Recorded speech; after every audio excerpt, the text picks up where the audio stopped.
Bonjour, bonsoir, bienvenue sur la chaîne de l'immigration et de l'entrepreneuriat. Si c'est la première fois que tu arrives sur cette chaîne, mon nom est Stéphane Chouapi. Ici, nous parlons d'immigration, d'intégration et d'entrepreneuriat parce que nous sommes certains, ce sont des thématiques qui vous permettront non seulement d'immigrer au Canada, mais surtout de prendre votre place ici grâce à l'entrepreneuriat.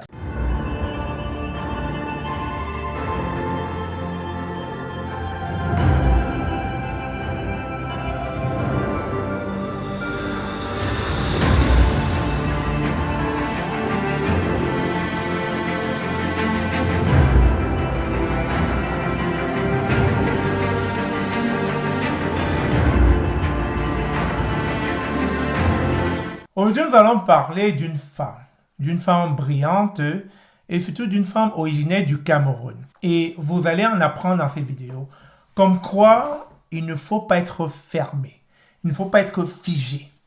Lorsque, je le dis tout le temps dans mes vidéos, lorsque ça ne marche pas en un lieu, changez tout simplement de lieu, changez tout simplement d'environnement. Elle était ingénieure, elle était une femme. Mais son parcours est tellement inspirant que ça méritait d'être partagé sur cette chaîne. Il s'agit là de Lilios Nesh, qui était ingénieur, analyste des systèmes informatiques, qui, du jour au lendemain, a tout laissé tomber pour s'enrôler dans l'armée. Et ce déclic est arrivé en 2021, donc c'est récent. En 2021, elle a laissé son boulot en tant qu'analyste des systèmes informatiques pour s'enrôler dans l'armée. Donc, la première leçon que nous apprenons ici au Canada, c'est que vous pouvez changer de carrière. Il ne faut pas vous fermer. Si à un moment donné, vous trouvez que vous avez étudié dans un domaine et que les choses ne sont pas allées dans le bon sens, changez tout simplement de domaine. Et c'est ce que la dame a fait. Elle a changé drastiquement de domaine. Elle est passée de l'informatique à l'armée. Bien sûr, les débuts ne seront pas faciles, mais elle a pris sur elle de commencer au bas de l'échelle dans l'armée. Et aujourd'hui, tenez-vous tranquille, c'est la toute première femme noire camerounaise capitaine dans l'armée canadienne à Winnipeg. Et quand on parle de l'armée, vous savez, au-dessus d'elle, c'est un commandant et en dessous d'elle, c'est un lieutenant. Donc, elle est au milieu. Dans sa hiérarchie, elle a son chef qui est un commandant et elle est suivie par un lieutenant. Le capitaine commande généralement une compagnie et dans ce cas, on parle des soldats, environ entre 100 à 200 soldats. Le capitaine est responsable de la formation de l'organisation et de l'opérationnalisation de son unité. Il peut aussi occuper des fonctions d'état-major ou des missions spécifiques selon l'armée. Bien sûr, cette femme originaire du Cameroun a 2 enfants et un mari. Parce que je suis sûr, beaucoup d'entre vous vous posez la question, oui, mais c'est parce qu'elle n'a pas... Non, elle a un mari, elle a des enfants, mais ça a été difficile. Ça a été une décision familiale et son mari l'a soutenue dans cette décision-là. Maintenant, c'est son mari qui est à la maison, qui s'occupe des enfants. Bien sûr, il allie entre son boulot, télétravail, etc. Il s'occupe des enfants.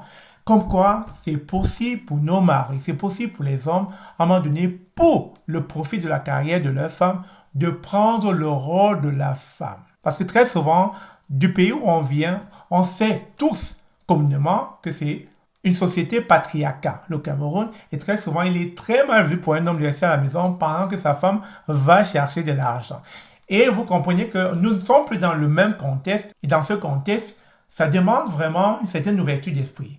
Que les deux toutreaux, que les deux personnes en couple puissent se parler et se demander est-ce qu'il est mieux pour toi, madame, d'aller chercher l'argent et pour moi de rester à la maison. Et c'est ce qui s'est peut-être passé dans leur cas.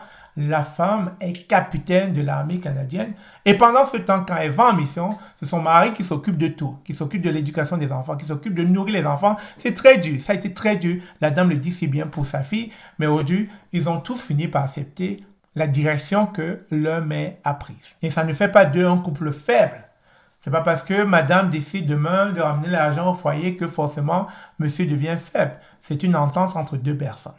Sans plus tarder, je vous laisse donc suivre la vidéo afin que vous puissiez voir ce parcours inspirant de la toute première femme noire camerounaise capitaine dans l'armée canadienne. Lilios Nesh est la première femme noire capitaine dans l'armée au Manitoba. Elle est aussi la première femme noire au poste de capitaine adjudant au 38e régiment des transmissions.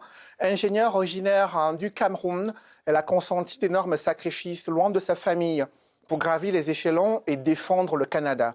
Godlove Kamoa et Adam Edaoui l'ont rencontrée à l'occasion de notre page spéciale consacrée au mois de l'histoire des Noirs. Le capitaine Nesh fait partie des agents qui arrivent en premier au quartier général de la brigade. All right, The next one is the sandbag lifting. Une journée typique commence par 1 heure d'exercice physique avec la portion de son unité basée à Winnipeg, un préalable capital depuis le recrutement.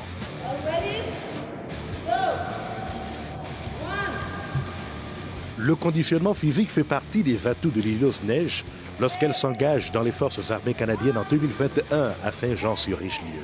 Quand j'ai vu ce que l'équipe des transmissions fait, j'ai trouvé que c'est quelque chose de technique, quelque chose que j'aime bien être autour de cette technique-là et j'ai voulu travailler avec des experts techniciens. Donc, ça fait partie de moi, ça fait partie de ce que j'aime faire. Pour ce faire, elle doit quitter le luxe d'un poste d'ingénieur analyste des systèmes pour la formation de soldats. Donc, ça a fallu un décalage dans ma tête pour me dire, voilà, c'est pas une formation dans le civil, mais c'est une formation militaire.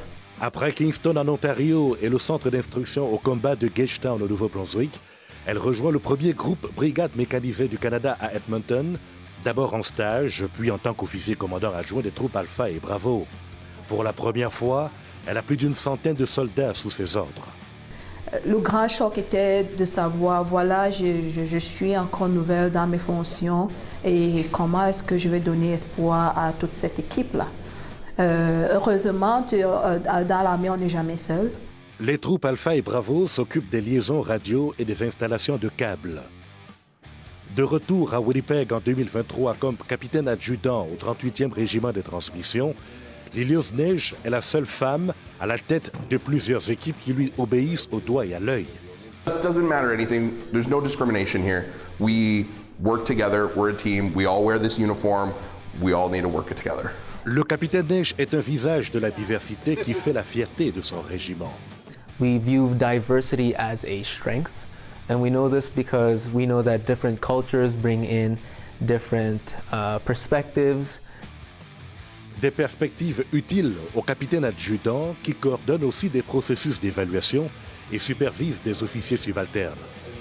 I can connect you directly to the regiment ops. Pour le reste, elle se dit chanceuse d'apprendre auprès de ses mentors et ne se fixe aucune limite, même pas en temps de guerre. Psychologiquement, je suis préparée et je suis prête à aller à tout moment pour supporter. C'est la mission du Canada, alors on suit cette mission-là au moment voulu et au moment demandé. Pour lui permettre d'atteindre ce niveau de performance, le haut commandement a pris en compte les enjeux d'équilibre entre ses missions et sa vie personnelle. Puisqu'à Edmonton, ma famille était ici à Winnipeg, donc en comblant ce manquement que j'avais, ça m'a motivée à pouvoir remplir les fonctions de capitaine adjudant. Chaque retour à la maison est un moment précieux. Bonjour maman. Ça va bien? Oui. Liliose Neige a longtemps bravé l'éloignement, avec parfois la peur de perdre la résilience de sa fille au bout du fil. Tout le temps, il fallait qu'elle me demande « tu viens quand? Tu retournes quand? Tu viens quand? Tu retournes quand ?» Et je n'avais pas de date pour elle. Un matin, elle m'appelle, elle me dit « Maman, I give up. Je peux plus attendre, je peux plus te demander ça. » Et c'était dur, c'était triste. Des moments tout aussi difficiles pour son conjoint. Les premiers jours, elle donnait l'information. Mais après une semaine, je ne pouvais pas la joindre là. C'est là où c'était vraiment triste parce qu'il y a les endroits, les formations, les endroits où ils partaient, il n'y avait pas, les téléphones devaient être cachés, tout ça là, il ne veut pas passer au téléphone. Emmanuel Neige doit tenir sa promesse de combler le vide auprès des 2 enfants de 7 et 10 ans. Comment était la journée? Bien. Vous avez une belle journée? OK. Je me suis dit qu'il faut que j'enlève le stress. Parce que le stress là, quand tu mets le stress sur les enfants, ou tu es stressé à tout temps là, c'est là que les choses chamboulent. Donc j'ai planifié comment je devais gérer les enfants. Je fais partie d'une communauté très forte. Des membres de la communauté du Cameroun, leur pays d'origine, et même l'employeur de l'époux ont contribué à garder l'équilibre de cette famille aux allures monoparentales. Les enfants aussi ont porté les galons à leur façon. Elle aide le Canada à rester en paix.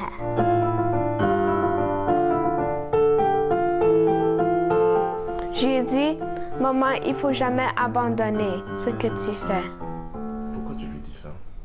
parce que il a des moments que maman, elle a vraiment envie de juste tout arrêter. Mais elle est vraiment forte et on sait qu'elle est capable de faire tout ce qu'elle veut.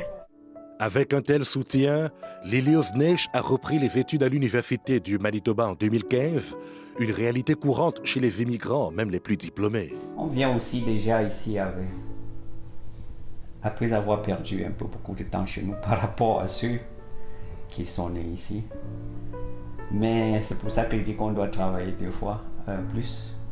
Travailler 2 fois, d'abord comme mère au foyer, mais aussi pour relever le défi de la diversité et de l'intégration au Canada. Indépendamment de votre couleur de peau, indépendamment de votre race, indépendamment de vos origines, le fonctionnement du cerveau est pareil. Donc c'est tout simplement de prouver cela et d'avancer avec les fonctions.